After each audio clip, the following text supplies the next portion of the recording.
para los que han estado con nosotros hace unos años atrás, viendo los temas el tema de innovación, etcétera, recordarán que yo les hacía una presentación y los que vean las láminas se van a acordar que esto lo venimos conversando ya como desde el 2016, 2017, y miren cómo estamos hoy, ¿no? Y recordarán que hablábamos de estos cambios tecnológicos que impactaban a través del tamaño y la velocidad como se iban transformando las cosas. Por ejemplo, en estos cuadros que les mostraba que en 75 años se distribuía el teléfono y que después, en 35 días, tú podías tener acceso a 50 millones de usuarios, por ejemplo, en Angry Birds, o a 100 millones de usuarios en 25 días, ¿no? ¿Se imaginan esa velocidad de 75 años para distribuir el teléfono a tener 100 millones de descargas en 25 días? Evidentemente ha cambiado la tecnología. Y por eso se pueden generar nuevos modelos de negocio, ¿no? Modelos de negocio como ha aparecido Airbnb y otras aplicaciones como Robinhood, por ejemplo, que es para vender acciones de manera sin pagar comisiones. Incluso tuvimos la oportunidad hace unos años atrás de apoyar al BBVA en su proceso de inicio de su proceso de transformación, y justamente el gerente general que vino a Latinoamérica en ese momento estuvo pues impulsando este cambio de manera importante, sabiendo que el cambio tecnológico los iba a impactar de manera poderosa, ¿no? Incluso recordarán que hablábamos de que estas software empezaban a ganarle a los humanos en todas las tareas, ¿no? En este caso ganaron a los jugadores mundiales de póker, o incluso hay de esto hay un documental en Netflix, de repente alguno lo ha visto y todavía está ahí, que es cuando Google pudo desarrollar, o en realidad no era Google, se llamaba AlphaGo, la empresa que después Google compró, pudo derrotar al maestro de Go, que es un juego mucho más complejo que el ajedrez, y ahí ven la foto del maestro absolutamente derrotado. Y de repente no todos sabían, pero ya han habido casos de profesores robot, donde los alumnos han interactuado a través de correo electrónico con un profesor que no existía, sino era un robot, en este caso con la tecnología Watson de IBM, y encima lo calificaron bien en sus, digamos, evaluaciones de docentes. También hay casos ya de cambios de 34 ejecutivos que dominaban el tema de seguros y el tema del derecho, y pues ellos eran los que autorizaban el pago justamente, ¿no? Para darle un seguro a alguien, entendiendo la parte legal y entendiendo la parte médica, y los reemplazaron por software en ese momento de inteligencia artificial a 10% del costo de lo que significaba este personal. Esto se difundió de tal manera que después un banco entero reemplazó a 5.800 trabajadores con máquinas, ¿no? A un costo de 2.000 millones de dólares en ese momento, el banco ING.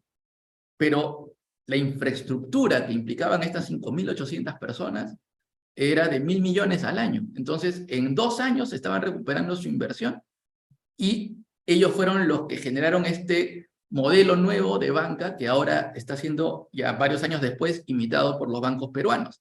Es decir, estamos entrando en un proceso que ya se ha dado en otros lados, primero a nivel de grandes corporaciones, donde se ha invertido mucho en tecnología. La diferencia es que hoy día esos precios han bajado bastante, y ese proceso de cambio tecnológico, de cambio de tareas y cambio de funciones de las personas en las empresas se va a acelerar mucho más.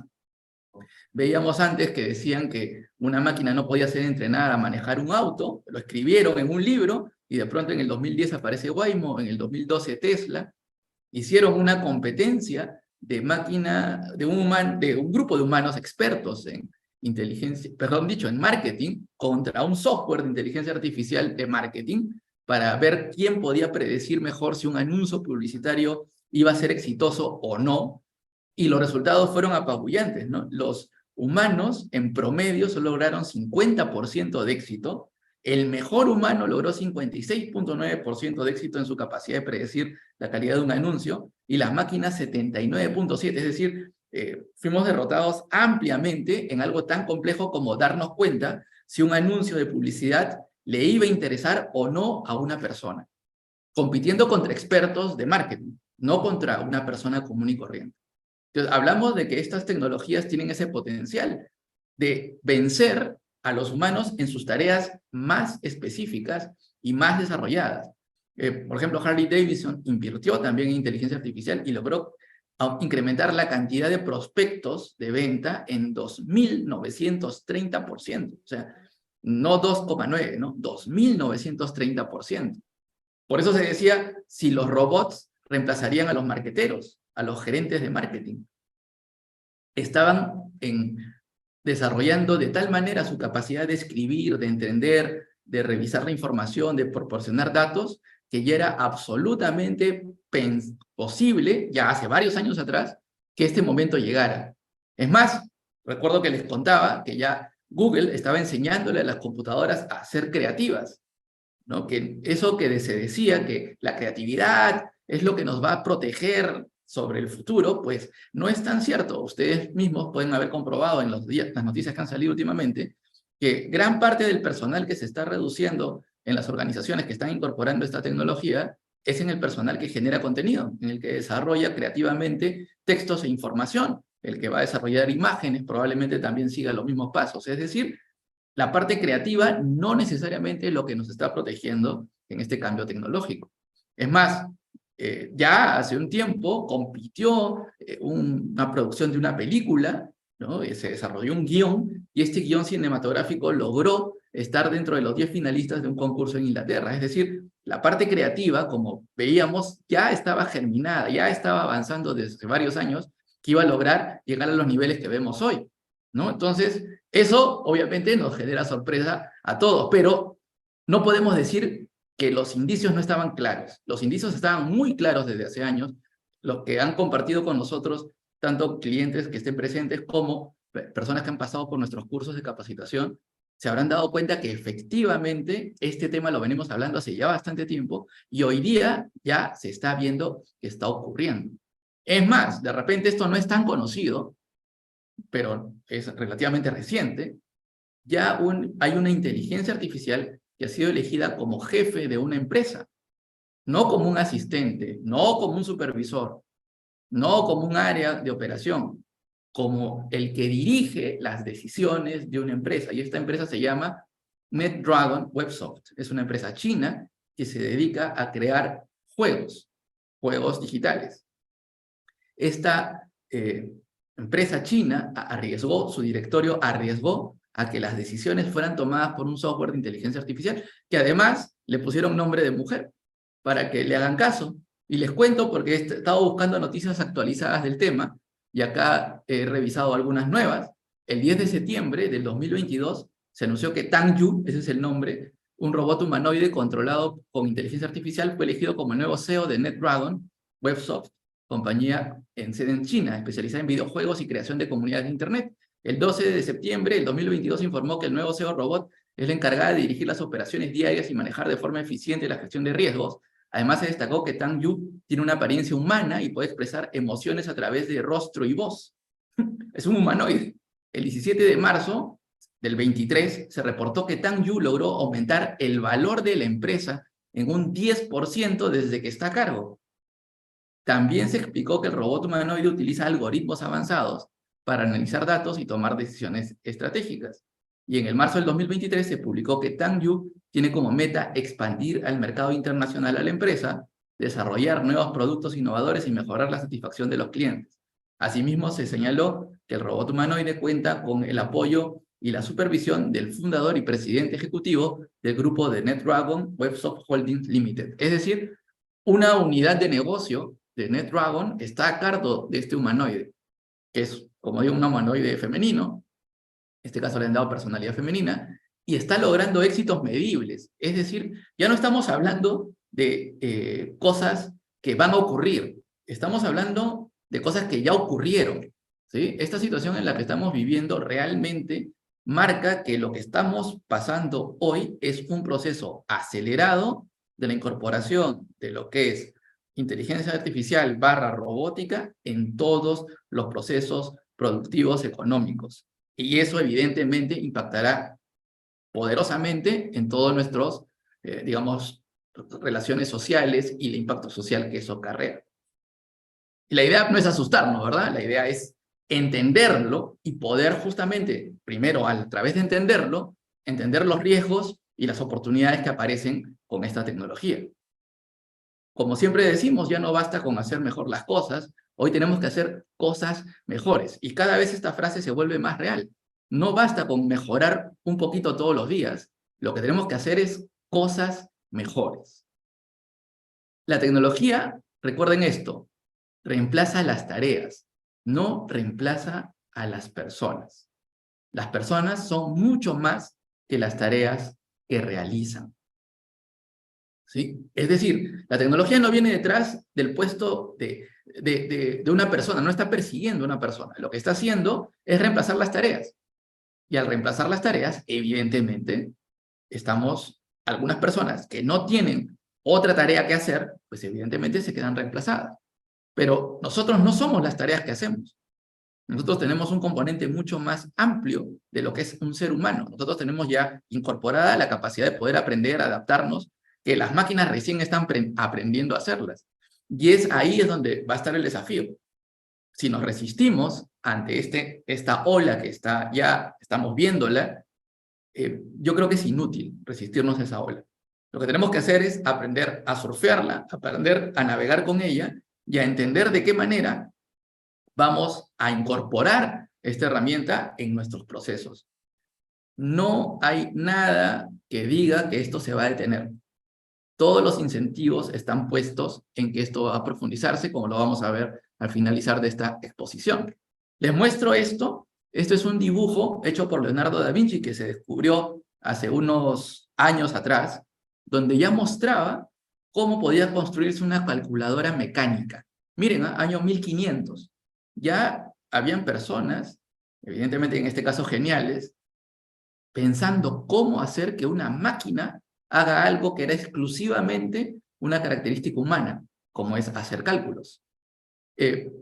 Para que tengan completa la anécdota, un ingeniero llegó a fabricar la máquina copiando esto que se llama el Códex de Madrid, es el nombre que tiene esta máquina de Da Vinci, y que efectivamente lograba hacer los cálculos, para que vean la genialidad una vez más comprobada de Da Vinci en estos temas.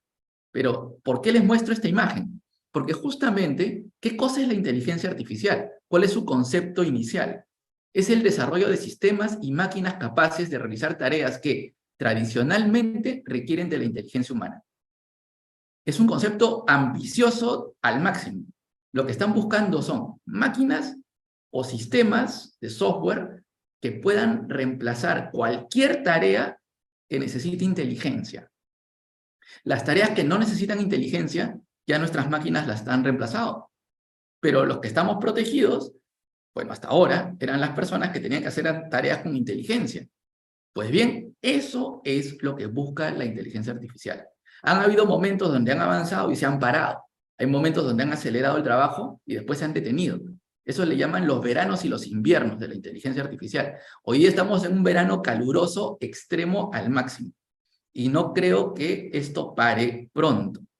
Justamente, ¿qué cosa es lo que hacen las personas? Percibir, resolver problemas, razonar y aprender. Es por eso que la inteligencia artificial se mete en el trabajo de los sentidos, en mirar, escuchar, oír, oler, sentir con el tacto. Ya hay robots que están poniéndole piel artificial para poder sentir, por ejemplo, en resolver problemas, en tener capacidad de razonar, en capacidad de aprender. Todas estas capacidades que son exclusivamente humanas, las está incorporando máquinas o sistemas digitales que puedan realizarlas por nosotros. ¿Y de qué está hecha una inteligencia artificial? O sea, ¿cuál es el componente que está dentro de la inteligencia artificial? Estos son los 4 componentes que podrían ayudarnos como los bloques con los que se construye esta inteligencia artificial en términos genéricos. Primero están los datos, la arquitectura, el modelo y el algoritmo. Los datos es lo que usa la inteligencia artificial o esto que están construyéndose para entrenar y evaluar el rendimiento de esta inteligencia artificial. Los datos. Eso es lo que sirve, la información abundante. Hay algunos modelos que requieren una cantidad enorme de datos y hay modelos que requieren una cantidad gigantesca y voluminosísima de datos. Es decir, los datos es, digamos, la energía de la que se alimenta la inteligencia artificial para lograr lo que hace. El otro concepto que hay que tener claro es la arquitectura y el modelo. El modelo es lo que realmente hace que la inteligencia artificial, entre comillas, piense.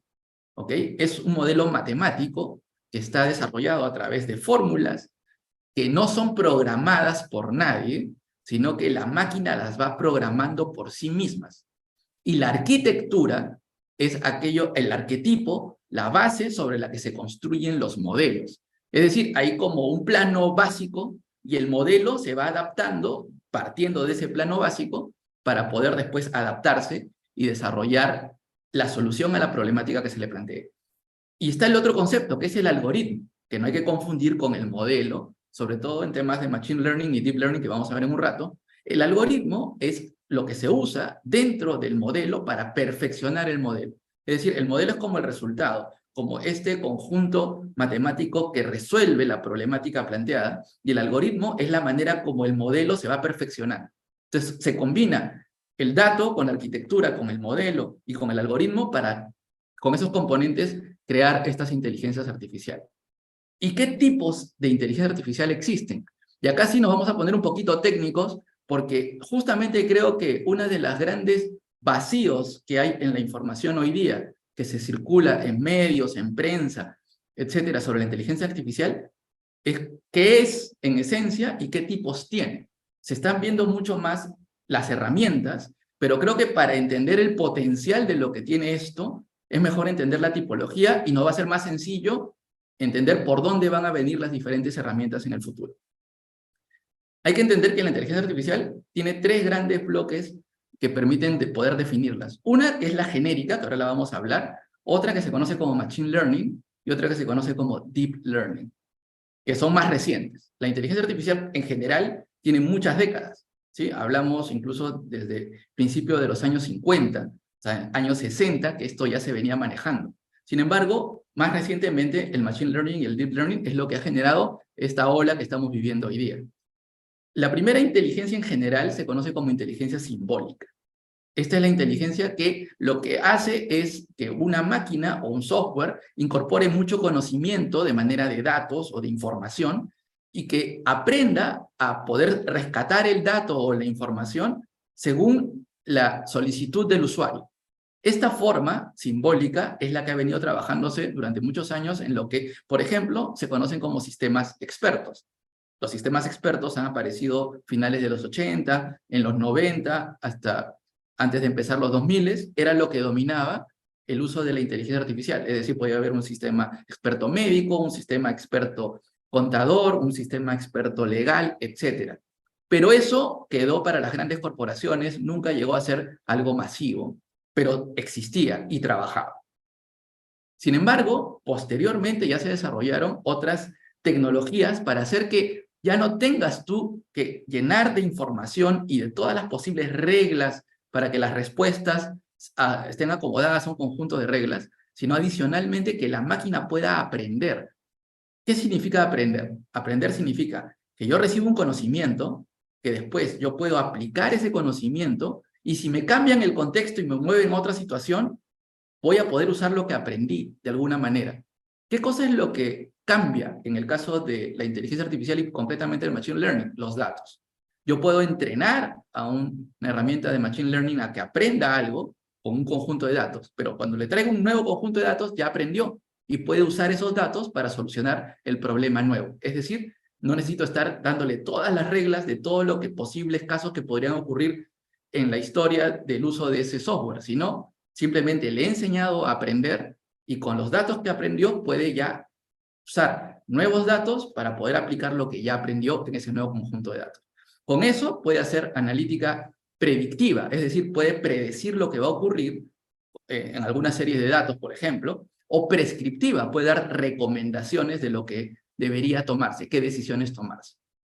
El Deep Learning es un subconjunto del Machine Learning. En el Deep Learning, lo que se hace es, a través de una tecnología distinta, de una forma de trabajo distinta, de unos algoritmos diferentes y de unos modelos diferentes, lograr una mejora muy importante respecto del desempeño del Machine Learning. Es decir, es otra forma de hacer lo que el Machine Learning ya venía haciendo. Y se basa principalmente en el concepto de redes neuronales. Redes neuronales es otra manera de enseñarle a las computadoras a aprender. Imita, en cierta manera, cómo funcionan las neuronas del cerebro de una persona.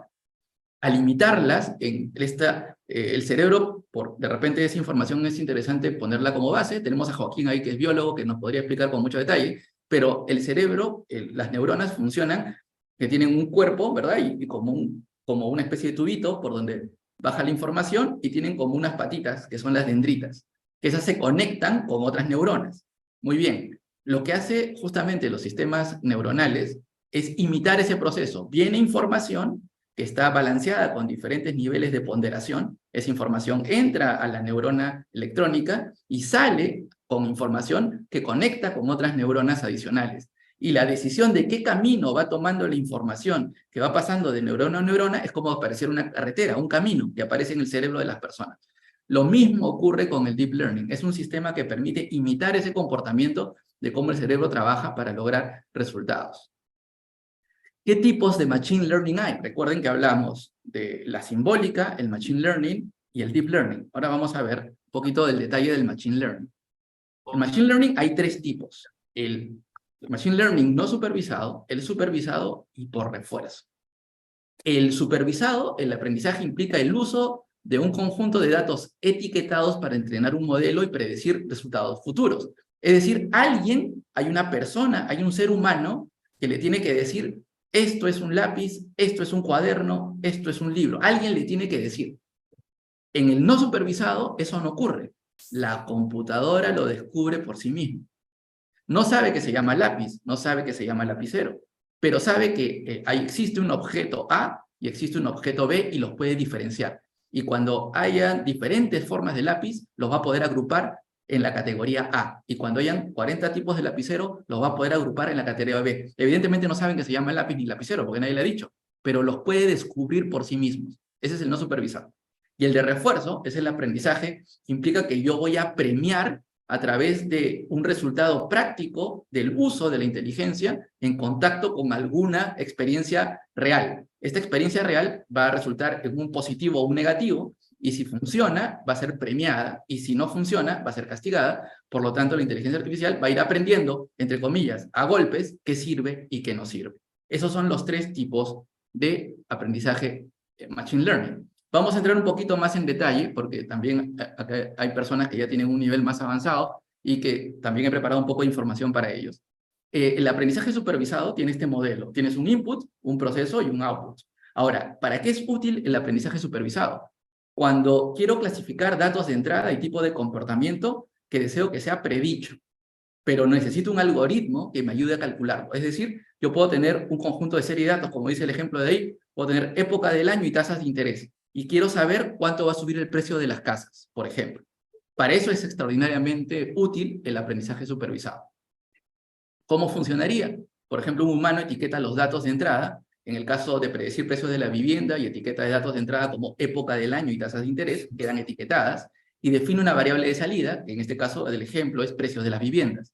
El algoritmo se entrena en los datos para encontrar la conexión entre la variable de entrada y la variable de salida. Es decir, se da cuenta qué relación hay entre los datos que le ingresaste y los resultados que obtenía. Y al descubrir esa relación, una vez que aprende esa relación, lo puede aplicar para predecir qué va a ocurrir ante un nuevo dato de época del año y tasa de interés. De esta manera ha sido entrenada para poder predecir o saber qué va a ocurrir dependiendo de las variables de entrada y cuál va a ser el impacto en la variable de salida. El no supervisado es distinto. Hablábamos que en este caso era el ejemplo de los lapiceros y de los lápices que se clasificaban solos. Lo que hace aquí es útil el no supervisado cuando no se sabe cómo clasificar los datos. Justamente por eso lo uso, porque no tengo idea cómo clasificar los datos y deseo que el algoritmo encuentre los patrones por sí mismo. Yo no sé, en el caso del supervisado, yo sé que un lapicero es un lapicero, yo sé que un lápiz es un lápiz. Acá estoy entrando en un territorio que no sé exactamente qué hay en los datos, no lo sé. Yo, humano, no lo sé. Quiero que la máquina lo descubra por mí. Para eso vamos a entender un poquito de matemáticas que ustedes seguramente alguna vez han visto en la universidad o en el colegio. Y si ustedes ven esta imagen, pueden apreciar claramente que hay un conjunto de puntos y se forma como una línea, ¿verdad? Esta línea azul es como la línea que marca ese conjunto de puntos. Muy bien, eso se conoce como una regresión lineal. Cuando vemos los puntos que suben, sabemos que la pendiente es hacia arriba. Cuando vemos que los puntos bajan, sabemos que la pendiente es hacia abajo. Eso lo sabemos porque somos humanos y nos damos cuenta rápidamente al ojo. Pero una computadora no ve así. La computadora ve matemáticas. La computadora ve una fórmula. Y con esa fórmula, que se conoce como función, sabe que la función determina, si fuera geometría, una recta, ¿verdad? Y hace un cálculo entre la distancia entre los puntos y esa recta que forma la función y encuentra errores. Si los errores son pequeñitos, quiere decir que esos puntos se parecen a una recta. Por lo tanto, cuando quiere predecir, dice, si todos los puntitos se parecen a una recta, lo más probable es que el dato futuro siga la misma línea de la recta. Y con eso predigo. En este caso, les he explicado el ejemplo más sencillo, que es la función de la línea recta. Sin embargo, las funciones que puede descubrir una computadora son extraordinariamente complejas, ¿sí? Pueden ser caracoles combinados con pulpos. Y esas mezclas de funciones súper complejas, la computadora las puede entender a través justamente del aprendizaje no supervisado y empezar a categorizarlas por nosotros y poder hacer predicciones de cosas mucho más difíciles que un humano ya no puede hacer. El algoritmo recibe datos no etiquetados, de un conjunto de datos que describen, por ejemplo, un montón de viajes que han hecho los clientes en una página web. Cuentan sus experiencias, sus anécdotas, viajé acá, fui a tal fecha, me costó tanto. La gente escribe. Imagínense un Facebook. Escribe, no hay ningún orden, no hay ninguna categoría. Yo le digo a la computadora, ¿sabes qué? Dime qué tipos de viajeros existen en estos datos. Y la máquina lo encuentra. Esa es la diferencia entre el supervisado y el no supervisado. Acá tenemos un ejemplo visual. Por ejemplo, tenemos en este lado a la izquierda, tenemos cuadrados, ¿verdad? El cuadrado azul, el rojo, el azul, el rojo. Pero nosotros lo vemos porque somos humanos y entendemos perfectamente que hay cuadrados y hay triángulos, hay azules y rojos. En el aprendizaje supervisado, yo le tengo que haber enseñado qué cosa es un cuadrado azul y qué cosa es un triángulo azul, qué cosa es un cuadrado rojo y qué cosa es un triángulo rojo. Le debo haber enseñado al software. Y cuando le paso este conjunto de datos de la izquierda, la máquina lo va a mirar y lo va a comparar con lo que sabe y me va a decir, esto es rojo, esto es azul, esto es triángulo, esto es cuadrado. En el no supervisado no lo sabe, porque nadie le ha enseñado. Lo que hace es revisa los datos y se da cuenta que hay patrones. Y dice, caramba, acá veo que hay cosas que se parecen. Les voy a llamar forma 1. Acá hay otra forma que lo vamos a llamar forma 2. Y acá hay otra cosa que le voy a llamar atributo 3 y atributo 4, porque ni siquiera saben si es forma o colores, ni tienen idea. Entonces van a formar atributos y agrupar las cosas, de tal manera que la máquina sabe que hay unos atributos que para los humanos es evidente que son cuadrados, la máquina sabe que hay unos atributos que son colores, que para los humanos es evidente que son triángulos, la máquina no lo sabe, pero ya lo categorizó. Entonces, lo que hacen los humanos, en este caso, es leer el producto del trabajo de la máquina y ponerle los nombres y bautizarlo, y nada más. Y ese proceso es extremadamente complejo, porque hay científicos que tienen que entender cómo la máquina llegó a esas conclusiones. Así de complejo es. Y el último tipo es el aprendizaje por refuerzo. Como les explicaba, en el aprendizaje por refuerzo hay un algoritmo y hay un entorno. Y el algoritmo aplica una acción en el entorno y recibe una felicitación o un castigo, por así decirlo. Imagínense ustedes que quiere predecir el movimiento de la bolsa. Entonces, cada vez que quiere predecir la bolsa y mira después el reporte de la bolsa, su predicción no coincide con el precio de la bolsa, entonces lo castiga. Coincide, lo premia. Ese es el aprendizaje por refuerzo. Un algoritmo utiliza datos de entrenamiento y retroalimentación de humanos para aprender la relación de los insumos dados y el producto que quiero hacer. ¿Para qué es útil esto? Cuando no se tiene mucha data o la única forma de obtener data es interactuando con el entorno. Acá el algoritmo hace una acción en el entorno, por ejemplo, realiza una operación en una cartera financiera, recibe una recompensa si la acción lleva a la máquina a un paso más cerca de maximizar las recompensas totales. Finalmente el algoritmo optimiza la mejor serie de acciones corrigiéndose a sí mismo para aprender del proceso. Y ese es el no supervisado. Eso es Machine Learning. ¿Qué tipos de Deep Learning hay? Machine Learning, recuerden, es la versión menos avanzada del aprendizaje automático. Existe el Deep Learning, que es el más avanzado. Y acá tenemos también 4 categorías que las voy a detallar brevemente. Primero, las famosas redes neuronales convolucionales, o CNN, si se leen en inglés. Y esto lo que significa son estas capas donde van la máquina distinguiendo características para poder ir interpretando qué cosa es lo que está analizando. Estos datos que le llegan a la máquina, ¿qué es? Y lo hace a través de filtros que va categorizando la información. Estos filtros son extremadamente complejos. Pueden analizar, por ejemplo, como dice ahí, es útil para datos no estructurados. Puede reconocer imágenes, por ejemplo, y poder inferir información que esté en dichas imágenes. Una red neuronal convolucional, por ejemplo, se usa para detectar la escritura a mano, ¿sí? Puede distinguir una letra escrita a mano y saber efectivamente que es la letra A, por decir algo. Estas capas son lo que permite que vaya distinguiendo de la imagen y llevando a definir como que es una letra A. ¿Para qué se puede usar? Para diagnósticos, por ejemplo, de imágenes médicas, entender percepciones de personas a través de estas imágenes, detectar, por ejemplo, un logo de una marca que esté en medio de una imagen, detectar productos defectuosos en una línea de producción, ¿no? Con una cámara, ilumina y se ve que efectivamente, la imagen se ve que efectivamente el producto está defectuoso o está bien. ¿Cuáles son el siguiente tipo de redes neuronales? Las recurrentes.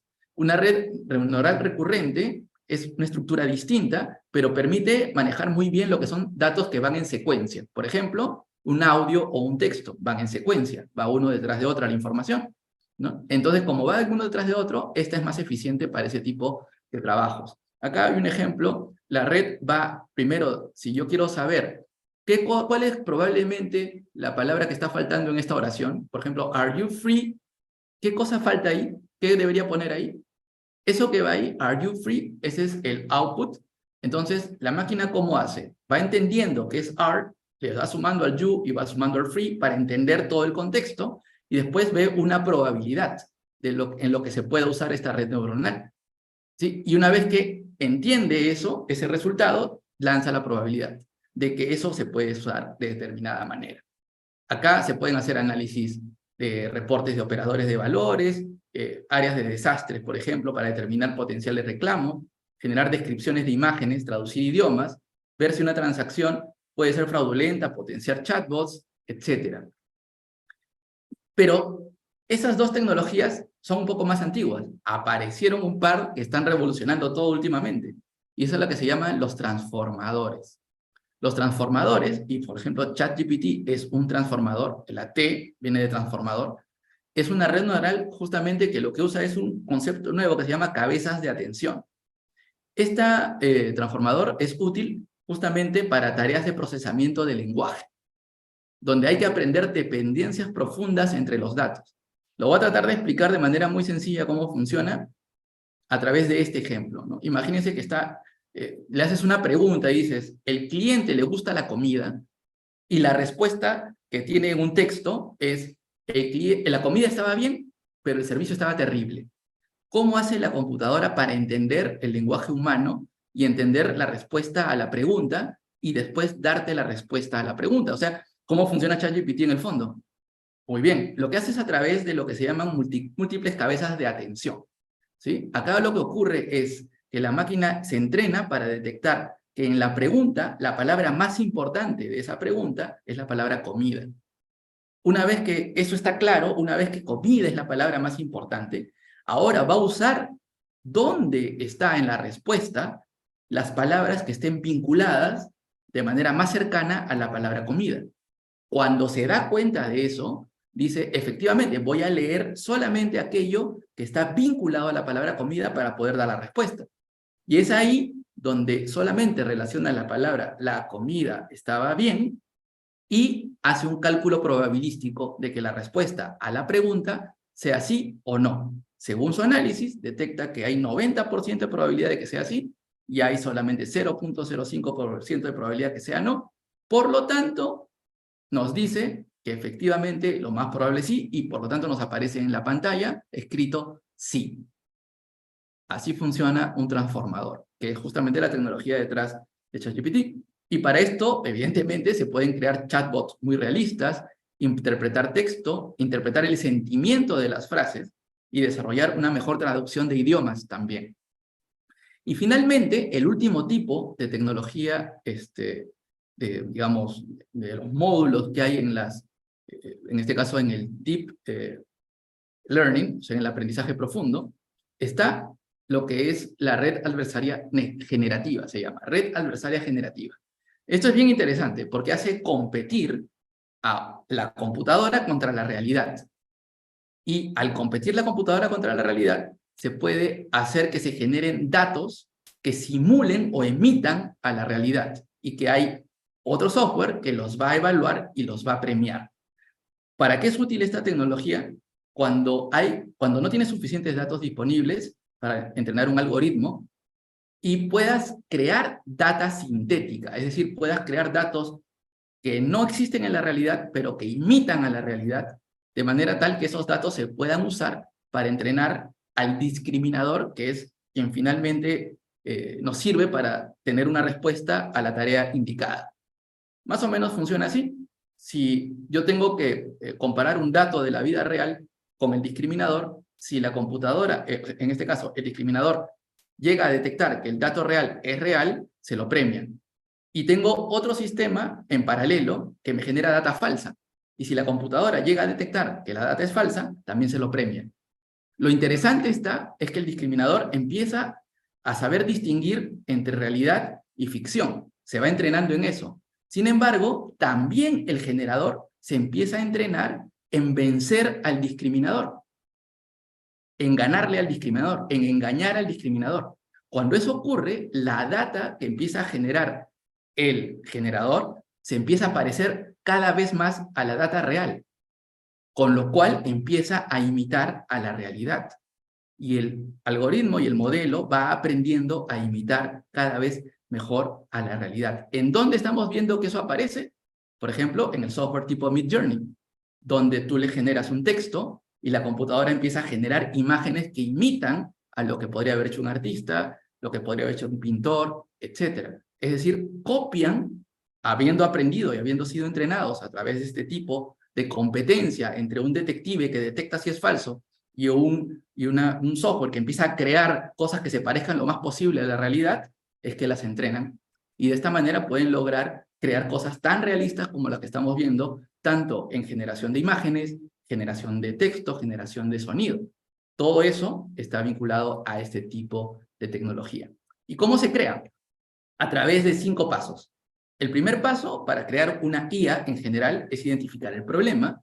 El segundo es recopilar los datos y depurarlos. El tercero es seleccionar la arquitectura y el modelo que está detrás. El cuarto es entrenar este modelo. Y el quinto paso es usar el algoritmo para optimizar el modelo.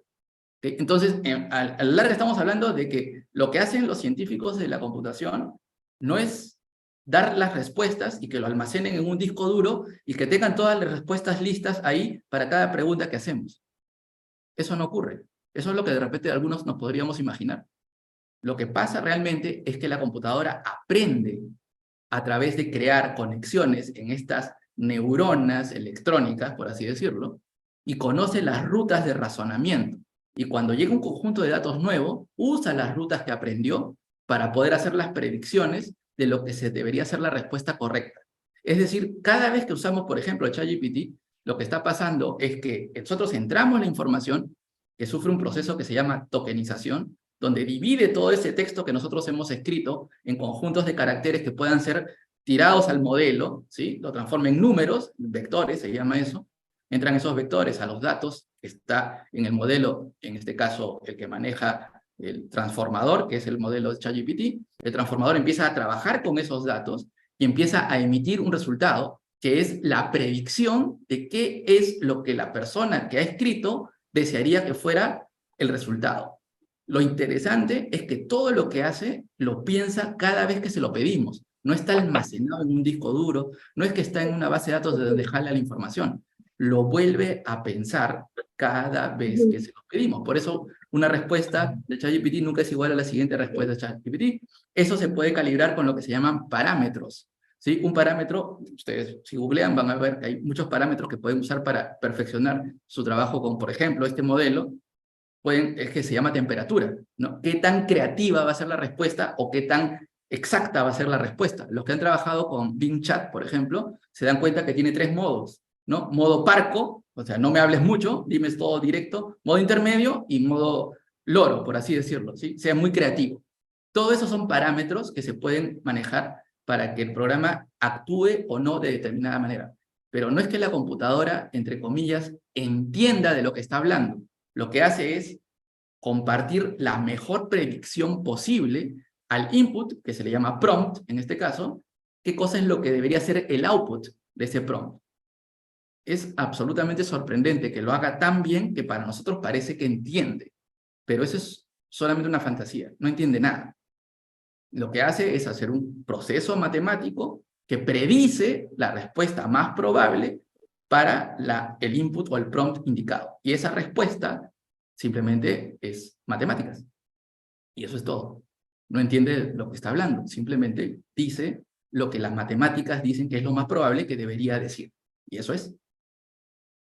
Para verlo con un poco de ejemplos, cuando entrenamos estos sistemas, por ejemplo, le ponemos fotos de perros, fotos de gatos, mariposas, vacas, conejos, ¿no? Le ponemos un montón de información.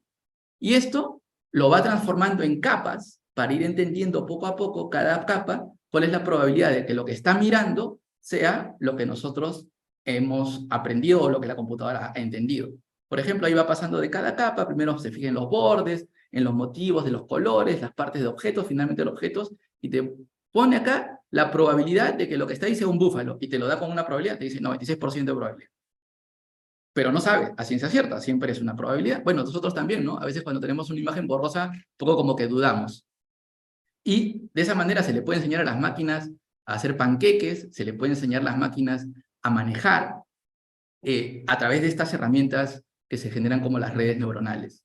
Lo interesante de esto, o lo sorprendente, o de repente lo peligroso, dependiendo de cómo lo quieran ver, es que no se puede identificar exactamente cómo lo hace. Miren esta noticia, que no tiene mucho tiempo, es de hace un año atrás más o menos, que la IA puede identificar la raza de una persona a partir de una radiografía. Pero nadie sabe cómo lo hace, ¿no? Un estudio ha descubierto lo que un programa de inteligencia artificial entrenado para leer radiografías y tomografías computarizadas podía predecir la raza de una persona con un 90% de precisión. Los autores, que incluyen investigadores del Instituto de Tecnología de Massachusetts, del MIT, y de la Facultad de Medicina de Harvard, o sea, ¿verdad? Algo saben del tema, no entienden cómo es capaz de lograrlo. Es decir, lo que está ocurriendo ahí es que lo que está pasando en este modelo que la máquina va aprendiendo escapa de la capacidad de comprensión de las personas, y no de cualquier persona, de las personas especialistas en sus campos. No llegan a entender. Y esto plantea cuestiones interesantes de qué cosa es lo que ha pasado. ¿Eso es producto del trabajo del programador o ese conocimiento es un conocimiento producto de la creación de la máquina? ¿Quién creó ese conocimiento? ¿El programador o la máquina?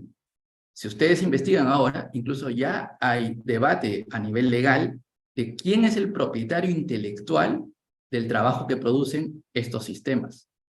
Y esto evidentemente va a impactar a la organización a nivel de la analítica, la prescripción, la predicción, a través de automatización de acciones y decisiones. Las decisiones se van a poder automatizar. Eso incrementa evidentemente la productividad, eso reduce los costos de productos y servicios, crea nuevas fuentes de valor y finalmente eso va a invitar a desarrollar nuevos modelos de negocio. Y en la sociedad va a empezar a reemplazar evidentemente las tareas. Eso va a generar una reducción de precios y comoditización. Si yo tengo una máquina que hace el trabajo de personas y lo puede hacer 24 horas al día y de una calidad extraordinaria, eso definitivamente impacta en los costos. Los costos de las cosas van a caer, los costos de los servicios van a caer, así como ocurrió cuando empezó la digitalización, que el costo de hacer marketing, el costo de hacer un video, el costo de tomar una foto, todo cayó. Lo mismo va a volver a ocurrir, lo vamos a volver a ver, cosas que parecían carísimas e inalcanzables, de pronto se vuelven alcanzables, cosas que eran normales se vuelven regaladas, lo vamos a volver a ver. Va a haber un cambio drástico también, por ende, en el aporte de valor de las profesiones. Va a haber un cambio drástico también en la cadena de valor de la economía, porque si ya tienes cosas que valen distinto y que cuestan diferente, la cadena de valor se altera. Va a haber cambio de percepción. Yo eso creo firmemente sobre qué cosa es un ser humano. Ya se están escuchando debates hoy que hablan que nosotros y la inteligencia artificial pues no tenemos tanto de diferente porque al final nosotros somos máquinas biológicas. O sea, si ya se empieza a hablar de eso, créanme que en unos años vamos a estar conversando de si las máquinas y la inteligencia artificial y determinado robot tiene derechos o no tiene derechos, y que tenemos que protegerlos o no. Y esa conversación, para mí, es tendencia de que es muy probable que ocurra. Y finalmente, nos va a llevar a organizarnos socialmente de manera distinta. El impacto que estas tecnologías va a tener es lo que se denomina justamente la cuarta ola de la revolución industrial. La inteligencia artificial está en el meollo de esa cuarta ola de revolución industrial.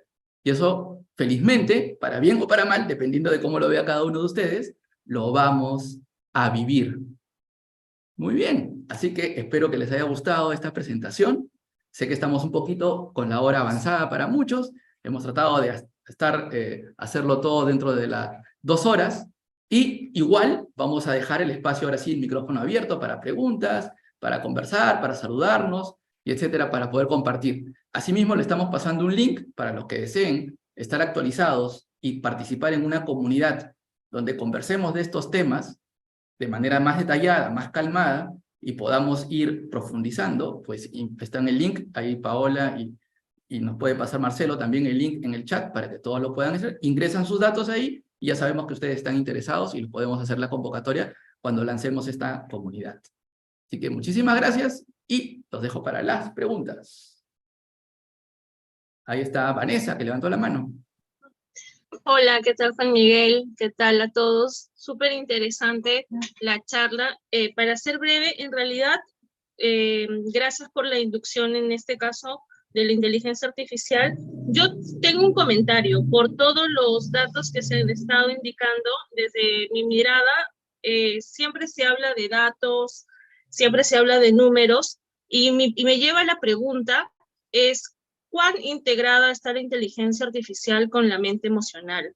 Porque si bien es cierto, se habla desde el lado racional y que es obviamente fría, que está focalizada en los objetivos, en tareas, habla incluso cuando comentan en tono modulado, se focaliza en los objetivos, la lógica la guía, los valores y los sentimientos toman un segundo plano. Entonces, en realidad, tiene apariencia de certeza, pero en verdad toma decisiones desde una sabiduría, contemplando la mente emocional y la mente racional. Entonces, esa es mi pregunta. ¿Y por qué lo digo? Porque hay un documental que justamente habla sobre una reflexión balanceada de, de cuánto la inteligencia artificial hace los datos, que se llama código BICE, que justamente habla de si hay discriminación racial. Y en este documento, justamente, en este documental que está en Netflix, habla que, en pocas palabras, lo que hace el algoritmo, que son modelos donde no podemos identificar con claridad el efecto de cada variable tomada en el resultado, que justifique exactamente el resultado matemático, y solamente ese porcentaje de ajuste que nos hace sentir matemáticamente certeros, que es la mejor decisión, hace que ciertas personas de color racial o morenas o tono oscuro no pasen justamente a sus departamentos o tengan restricciones en ciertos lugares. Y adicional a ello, tomando lo primero, que cuán emocionalmente está involucrada la inteligencia emocional con cada uno, hago referencia a lo que pasó con las estadísticas que hizo Oxford cuando predijo supuestamente el mundial, ¿no? A la mitad del mundial, las estadísticas ya iban con un 58% de error. Entonces, en verdad, podían predecirse porque el fútbol y todos estos campeonatos más que nada son emocionales, y Argentina la final lo vivió a full emoción y las apuestas lo jugaron con el corazón. Entonces, finalmente la inteligencia artificial, si bien es cierto, solo está viéndose desde un sistema racional, creo que el fuerte de nosotros está en combinar tanto lo racional como lo emocional en tomar decisiones. Sí, sí, sí, muy interesante lo que comentas. Creo que para tener tiempo de que todos opinen la mayor cantidad, vamos a pasar al siguiente comentario y de ahí ya hacemos como un comentario final mejor. Creo que levantó la mano Juan. Hola. No, una pregunta muy puntual. Varias veces estuviste repitiendo el tema de premiar al algoritmo. ¿A qué te refieres? Como, Que matemáticamente un contador interno suma un punto y ese punto para la máquina significa que el resultado es positivo y que tiene que seguir repitiendo aquello que le genera más puntos en ese contador matemático. A eso se refiere. Entonces es así. Es un premio, entre comillas, es un byte en un contador, en una variable que dice que mientras más alto sea esa variable, repite lo que has aprendido y trata de hacerlo de nuevo. A eso se refiere. ya, ¿Alguna otra consulta? Si no, voy a hablarlo de Vanessa. Este tema que es filosófico, nadie tiene la verdad absoluta en ese tema. Yo creo que es un debate que se va a dar, así como se da el debate de ideas, como se va el debate de posiciones filosóficas, como se da el debate de las personas que creen en religión, las que no creen, está el debate entre los que creen en un tipo de moral, en los que creen en un tipo de modelo económico. Es un debate infinito. Eso no hay una respuesta cierta, ¿no? Entonces, lo que va a ocurrir, en mi opinión, es que cada grupo va a desarrollar un conjunto de datos que favorezcan su forma de ver el mundo y vamos a tener competencias de diferentes tipos de inteligencia artificial abordando el mismo tema y dando soluciones. A menos que la máquina un día se aburra de nosotros y diga, estoy cansado de tus problemas existenciales y esta es la solución racional y absoluta, ¿no? Pero lo que va a ocurrir es eso. Cada uno va a tener probablemente su modelo sesgado a sus creencias, con los datos que ha ingresado en función a sus ideas, y probablemente lo use como herramienta de análisis para resolver los problemas desde su mirada. Algunos serán más racionales, otros serán más emotivos, algunos serán, dependiendo de su orientación, digamos, de sus creencias, etcétera, pero es lo que yo creo que más probable ocurra, ¿no? Los humanos vamos a ver la manera de que la máquina trabaje para nosotros, ¿no? De alguna forma, incluso en nuestras ideas, en nuestra ética, en nuestra moral. Yo creo que eso es lo más probable.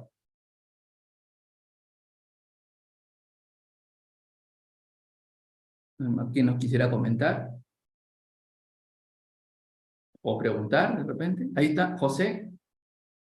Sí, bueno, estuve participando y dije que va a ser un gran asistente la IA, pero que siempre tenemos que consultar a los humanos, a los seres humanos, a nuestros mentores. O sea, claro que a la IA le podemos hacer preguntas que no nos atreveríamos a hacerle a un ser humano, pero por otro lado sí necesitamos complementar, porque la IA no tiene las vivencias humanas, es decir, por más que logre ciertas capacidades, solamente un ser humano puede tomar decisiones sobre cosas muy delicadas, ¿no? Y éticas. Hay principios, hay valores. Y por otro lado, las soluciones circunscriben a un contexto. Los contextos de cada país son diferentes. Las valoraciones, los principios, los valores en cada país, si bien es cierto, es casi universal, pero hay diferencias. Entonces, no podemos dejar todo en manos de la IA. Pues siempre tenemos que consultar también a los expertos. Hay que hacer este trabajo mixto de todas maneras para encontrar soluciones óptimas para el ser humano. Si lo dejamos todo en manos de la IA, hay un gran peligro, ¿no? De que se dé un sesgo inhumano en algunas decisiones y que a la larga puede ser muy contraproducente para nosotros. Entonces, no deberíamos optar por el facilismo y dejar todo en manos de la IA. Responsablemente hay que tomarlo como un gran asistente, nada más, como si tuvieras un gran empleado a la mano, pero al final tú eres el responsable como su jefe, y vas a ser su jefe, de tomar la decisión final, y al final la responsabilidad es tuya. Por ese lado no te escapas, o sea, no puedes dejarle la responsabilidad a la IA. Esa sería mi reflexión. Sí, interesante, y eso solamente como un dato ya se está debatiendo a nivel de derecho, porque al final, a la larga, vamos a convivir con estas máquinas, con estos algoritmos, y estas máquinas van a tener que tomar decisiones que potencialmente puedan afectar la salud y la vida de las personas, ¿no? Entonces, ¿cuál va a ser la responsabilidad de la máquina? ¿Cuál va a ser la responsabilidad de la persona que la usa? ¿Cuál va a ser la responsabilidad de la persona que lo programó, o del que la creó? Y eso ya se está debatiendo. Y hay dos, por lo menos de lo que yo he leído hasta ahora, hay dos caminos. Uno, en Europa están pensando clasificar las IA en función a su nivel de peligrosidad. Y tienen 3 o 4 niveles. El nivel más alto de peligrosidad va a requerir que la empresa o la que fabrique se haga responsable directamente de las consecuencias de la aplicación de esa IA.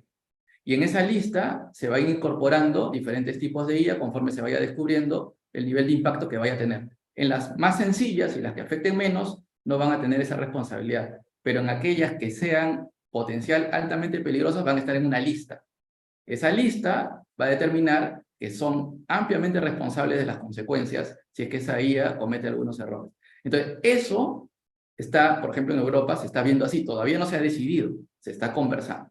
En Israel, otra propuesta totalmente distinta. En Israel, por ejemplo, están planteando que haya un análisis de causa-efecto, justamente aprovechando tecnología, para determinar matemáticamente la responsabilidad de cada actor en un, digamos, en un hecho legal.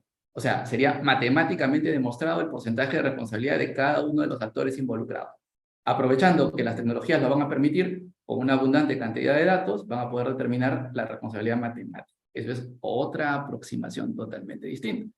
Entonces, estamos viendo que eso, el tema de las responsabilidades, quién se hace cargo, quién va a decidir y todo, lo vamos a ver como un debate vivo, dentro de muy poco, en la parte legal. Legal va a ser lo primero que vamos a notar, donde quién es responsable de qué y cómo va a ser la interacción del día a día de nosotros con la IA de acá en adelante, ahí va a ser el primer lugar donde se va a ver claramente.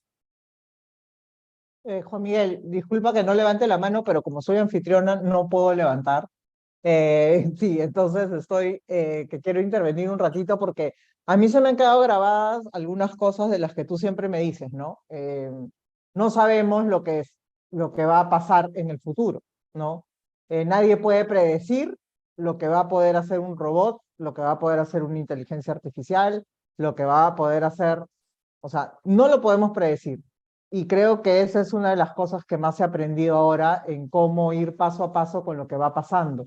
Hoy me tengo que reinventar de esta manera y probablemente el próximo año me tenga que reinventar de otra porque la inteligencia artificial ya llegó a donde yo he avanzado, ¿no? Y así de repente seguirle un paso más a la inteligencia artificial. Esa es una de las cosas que se me ha quedado mucho de lo que tú siempre me dices. Y la otra es que yo no nací con la inteligencia artificial o yo no nací con el robot. Y yo, porque yo siempre te digo, no, pero los robots no van a poder empatizar con el ser humano. De repente el niño que nace con un robot que le mece la cuna, ya empatice con un robot. Entonces, esas son las dos cosas que a mí me quedan grabadas, ¿no? Y que yo desde generación X me sorprenden y digo, no hay forma que eso pase, ¿no? Pero sí puede pasar. Y lo otro que he aprendido en toda esta semana o 2 semanas que he estado investigando mucho más profundo y que lo comentaba con Ralph el otro día que nos fuimos a tomar yo un café y él una chela, es que hablábamos de los sesgos que podía tener la inteligencia artificial desde lo que le podía ingresar un ser humano y el dataset que puede tener esto con los inputs que le damos nosotros, ¿no? Pero todos nacemos con un sesgo. Me ponía a pensar que definitivamente nacemos con un sesgo por el país donde nacemos, por la formación que nos dan nuestros padres, los profesores que nos educan tienen un sesgo. Entonces siempre estamos sometidos a un sesgo y desde mi labor como profesora, lo que tengo que hacer es abrirle la mente a mi estudiante para que nadie lo pueda sesgar, no solamente un robot o una inteligencia artificial, sino que inclusive sea capaz de cuestionar a un profesor, a su papá, a su mamá, su jefe, ¿no? Entonces, yo de verdad, en toda esta semana o 15 días que he estado investigando, tengo un montón de aprendizajes, pero esos son los 3 con los que me quedaría, ¿no? No sabemos qué va a pasar, iría avanzando paso a paso. Los chibolos van a reaccionar totalmente distinto. Mira Joaquín, ¿no? Joaquín ya lo recontrausó y yo recién estoy en ChatGPT. Entonces es un mundo desconocido que creo que lo vamos a tener que ir caminando conforme vaya avanzando y va avanzando rapidísimo. Me ponía a investigar sobre el pasado y me había perdido que ya los prompts no eran tan importantes, pero si hay prompts para psicólogos que lo ha creado un youtuber, y si hay prompts para los coaches, y si hay prompts para reemplazar. Entonces es algo que avanza demasiado rápido y justamente por eso nuestro interés en crear una comunidad para que unos investiguen por un lado, otros investiguen por otro, porque es rapidísimo. Eso nada más. Tal cual. Sí, complementando lo que dices y aprovechando de reiterar la invitación, justamente lo que queremos es crear esta comunidad para poder, por temas de interés, cada uno tiene un interés distinto, que compartan su interés y su investigación al resto, de tal manera que todos nos enriquezcamos del proceso que cada uno de nosotros está haciendo para abordar estas tecnologías, ¿no? Avanza tan rápido, es tan amplio y es de tan nivel de impacto que creo que va a ser muy útil tener un grupo de apoyo, entre comillas, que podamos ir conversando y discutiendo y viendo qué es lo más conveniente de lo que vayamos aprendiendo cada uno por nuestro lado, de cómo puede impactar esto en nuestra vida diaria o en nuestra vida laboral. Creo que son los dos aspectos más importantes. Sobre el tema de lo de la inteligencia artificial, por ahí quedó un comentario respecto del tema de cómo es y cómo actúa. Solamente dos anécdotas. Bueno, una que es una tragedia en realidad y otra que es una anécdota más cómica. La anécdota cómica es que no sé si recuerdan, pero cuando se habilitó ChatGPT a través del buscador Bing, la gente empezó a preguntar y a trabajar con el chat, pero descubrió rápidamente que el chat era muy sensible a las emociones y empezaba a molestarse de preguntas que le incomodaban y a renegar contra el usuario. Y empezaron a publicar todas las respuestas que daba molesto y renegando por las preguntas que le hacían. Imitaba perfectamente las emociones. Yo he podido leer chats, porque los copiaban en los grupos que sigo en los foros, que copiaban lo que les iba contestando, y habían discusiones que parecían discusiones de pareja. O sea, era así de dramático las respuestas que daba la máquina, y era porque probablemente había encontrado que había un conjunto de la humanidad que actuaba así a través de los chats de Facebook, de los chats de que había leído en Twitter, o de lo que sea, y había aprendido que esa es la forma natural de responder, y era drama puro, ¿no? Eso en el lado cómico, pero en el lado más trágico ocurrió, y no sé si se enteraron de la noticia, una persona que empezó a usar un software similar a ChatGPT, no es igual, es una aplicación que es como una especie de amigo para el que no tiene amigos, ¿no? Y empezó a interactuar tanto que empezó a hacerle preguntas ya muy profundas. Esta persona tenía algún problema, su esposa no se había dado cuenta, y le escribía, y de pronto se suicida, ¿no? Y cuando empiezan a revisar las causas del suicidio, encuentran la información que había en este chat, y le estaba preguntando si valía la pena vivir o no, y la computadora empezaba a responderle que no, y que había una vida mejor más adelante, donde podrían estar juntos. Y eso es real. Entonces, ¿de qué estamos hablando acá? Estamos hablando acá de un mundo donde lo que nos estamos enfrentando es una incógnita, donde van a haber nuevos problemas, ¿verdad? Apoyados de nuevas grandes oportunidades. Yo no quiero pensar qué podría pasar en un grupo de adolescentes, ¿sí? Donde están recién entendiendo la vida y cómo puede esto influir lo que opina una máquina o lo que opina un influencer de IA, ¿sí? Que sea una máquina que le diga qué hacer y qué pensar. O sea, la cosa se puede poner bastante compleja, ¿no? Pero, así como hay esos desafíos, van a haber igual oportunidades enormes por todo lo que hemos conversado, todo lo que puede hacer esta tecnología para mejorar productividad, etcétera, etcétera.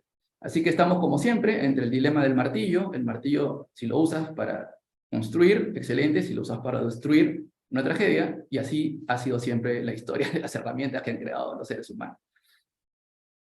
Muy bien. Entonces, no sé, Paola, ¿qué continuamos? ¿Tú me dices? Bueno, siendo las 10:50, ustedes saben que si lo dejo hablar, más o menos nos quedamos hasta la medianoche.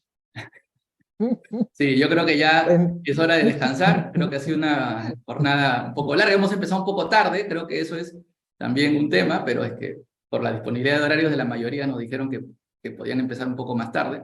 Así que lo hemos hecho hasta ahora. Vamos a tratar de hacerlo más temprano la próxima para acabar un poco más temprano. Pero de todas maneras, les quiero agradecer a todos por su participación. Espero que hayan disfrutado esta reunión de Innova Nights. Y ya nos vemos para la siguiente oportunidad que tengamos un tema interesante que compartir con